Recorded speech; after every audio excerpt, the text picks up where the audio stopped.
Hello, welcome to Chapter 10, Product Liability. Uh, Perhaps maybe a little bit of a frustrating chapter for you. It is for me to sometimes read about these issues and think perhaps it's a little unfair, a little one-sided against manufacturers and others, but as a policy reason in this country, we've decided to essentially pay more for just about everything because we are protecting the public at large against essentially what amounts to torts for products. So just quickly, the case opener, I don't always talk about the case opener, but I think it's an interesting one to read, an interesting little dilemma here. Is the sale of sperm, is that a product? It's an interesting question. If it's not a product, what else could it be? What rules, we're going to learn in this chapter, what rules determine what a product is, and then what are the rules for it, in other words, as far as liability, if it is a product. So some things to think about with this case opener, and you can of course read the conclusion at the end of the chapter. But an interesting dilemma here in this particular situation. So when we talk about product liability, there's a couple of different theories upon which you can recover for a defective product. Right? Negligence is the first one we're going to look at. Then there's a strict liability. And the final one is under the area of warranties, which doesn't really fit with the first two so much, but it is a way to recover damages from a defective or faulty product.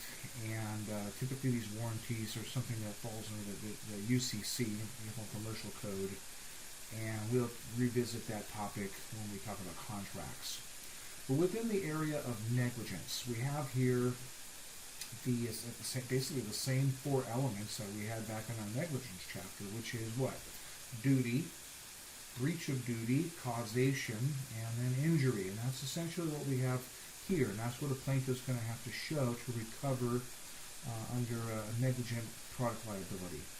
And so the second element here, defendant breached the duty of care by supplying a defective product. Well, one of the questions, I guess, would be naturally, what constitutes a defective product? And they found, the courts have created over time here, three different areas.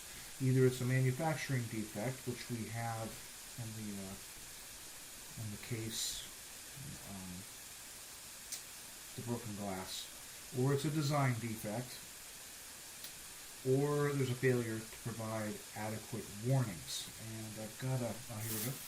Got a bag here from the 99-cent store, and even this bag has a warning.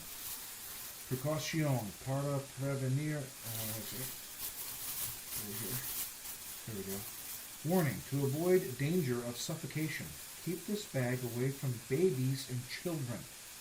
Do not use this bag in cribs, bed, carriages, or playpens. There you go, right there. At some point in time, somebody sued because they gave this as a toy to their child. Brilliant. Now we've got to have a warning on plastic bags, and the list goes on as far as these kind of somewhat goofy warnings at times, yeah? So when it comes down to kind of a summary here for negligence liability, product liability of negligence, a couple things, a little bit different. Who can sue? A little bit different here. Any foreseeable plaintiff. So we've really expanded this idea of duty. Duty is much broader than product liability. Who's liable? Any commercial supplier in the distribution chain. Also seems patently unfair.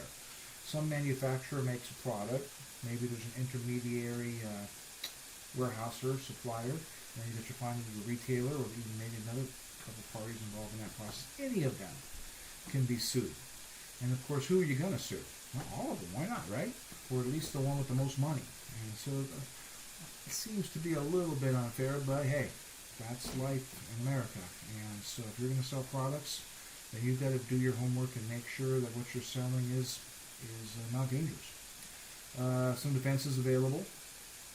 Similar defenses that we had back in our negligence chapter. The only new one would be this quote-unquote state-of-the-art defense. And that's, you can read about it, but simply that's where basically what a manufacturer did the best they could given the state of technology at the time of creation, or certain to go beyond this would have just made the product either completely prohibitively too extensive to create, or cost-benefit analysis can sometimes play into this defense. What kind of damages? You can receive personal injuries, damages, compensatory damages, and also property damages as a result of these lawsuits. And so this White versus Levine case that you're going to read deals with a negligent product liability case. So that's one theory.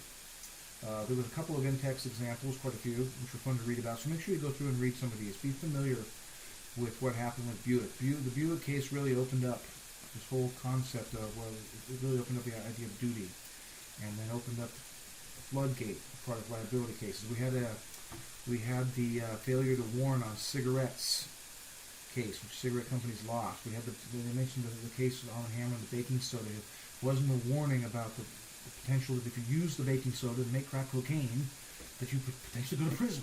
Amazing. McDonald's, the famous McDonald's coffee case. You should definitely read that little box in the text. It's interesting. They kind of give the other side. And there was the Tylenol case, taking Tylenol with wine. It's dangerous in some situations. And then there was the oil companies with the additive, the MTBE additive, and some of the pollution it created. So just a bunch of examples there given in the text with respect to various product liability cases. So all of them I think are kind of interesting in their own way. Then another theory that we have here for product liability is this idea of strict liability. And so the plaintiff in this case has to show a little bit different elements, right? They have to show that the product was defective at the time of sale. And this is probably the most important element. The product was so defective that it was unreasonably dangerous. That's going to be the most important element that they're going to have to show. And then there was, of course, causation. So the case we've got here exemplifying strict liability is the Welch versus Planters Lifesavers Company. So read that case, kind of get an idea of strict liability. The big difference between strict liability and negligence, I think you can sum it up with negligence is going to be more focusing on the actions of the defendant. And so the idea of breach is going to play more of a role, breach of duty. Whereas here, it's just the product itself. The actions of the defendant aren't really going to be brought to issue here. It's just purely looking at the product itself. Is the product itself unreasonably dangerous? And if so, then pretty much case is over, right? Kind of a little summary here. Who can sue under strict liability? Anyone, anybody who's harmed. So it's pretty much any foreseeable person who could possibly have had contact or interaction with or be harmed from this product. Who's liable? Again, similar, any commercial supplier, including the manufacturer, in the distribution chain. Defenses, assumption of risk, and also another defense, product misuse, right? You didn't use the product that was supposed to be used, cause your injuries. So that's similar to contributory negligence. And then some injuries that are available, same. Personal injuries and property damages are the potential damages recovered by. And then the last area of this chapter is dealing with warranties. And so warranty is a guarantee or binding promise regarding a product. And warranties can be explicit or implicit. So who can sue? Well, this is different. Privity is required. The idea of privity is somebody who's actually, when you talk about someone who's being privy to the contract, or somebody who either bought the product, there's a connection, right? So it's not some distant third party. Who's liable? Again, any seller, some manufacturer as well. And some various defenses against warranties. By and by, the warranties, if you notice, the damages recoverable, we're talking about economic damages here. We're not talking about compensatory damages. So these defenses don't necessarily fit. There's a certain assumption of the risk that probably doesn't really ever fit. Product misuse would fit. Disclaimer would fit as a potential defense. Assumption of risk would be a little bit unusual.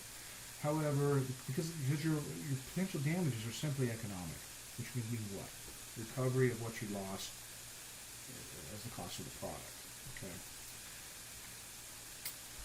So here's some specific areas of warranty, and I'm not going to go too in depth in talking about these. It's fairly straightforward. It can be an express warranty, right? That's just simply where the product manufacturer explicitly says, here's what we're promising. There's also the implied warranty of merchantability, which is simply what?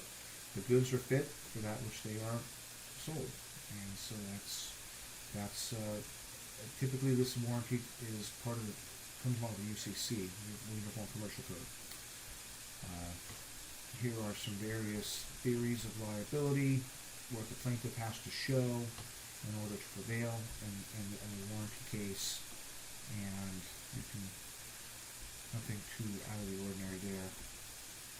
And then we also talk about this idea of this market share liability theory, and that's when plaintiffs cannot trace a product to any particular manufacturer, and several manufacturers produce the same product. The court can use this theory to impose a portion of fault on a number of manufacturers. This theory was used, for example, on cigarette companies. And there were big judgments against cigarette companies, and ultimately the courts allocated the damages award based upon market share for the various cigarette companies. So, all right, that will sum up Chapter 10. And if you have any questions, feel free to email me. And we'll pick up next with Chapter 11.